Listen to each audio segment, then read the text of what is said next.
Hello mga day! Magluluto naman tayo ngayon ng picadillo. So, ihanda ko lang ang aking mga panghalo.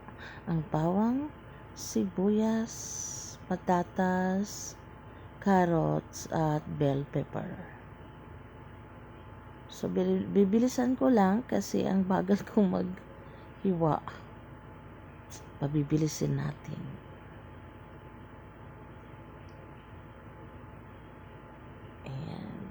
So,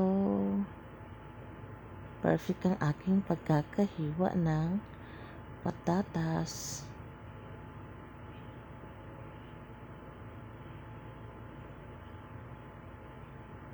Ang bilis, diba?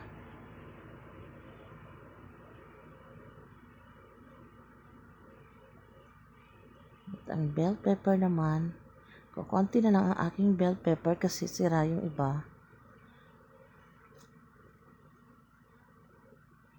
At ang carrots na pampalinaw ng mata.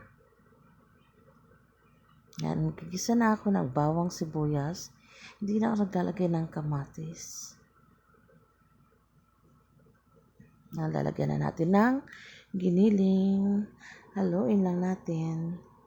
At lagyan ng konting toyo at asin na may Ajinomoto. Ayan, so haluin lang.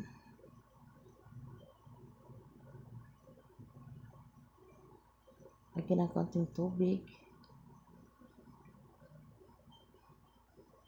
At maglalagay na tayo ng patatas at carrots. Halo lang.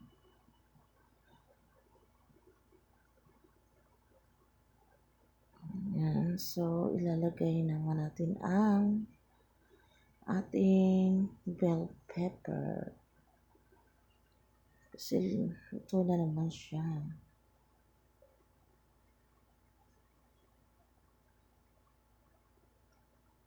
Hindi na ako naglalagay ng itlog, tsaka pasas kasi masyado nang magastos. Optional lang naman yan. So, takpan natin. So, ayan. Luto na siya.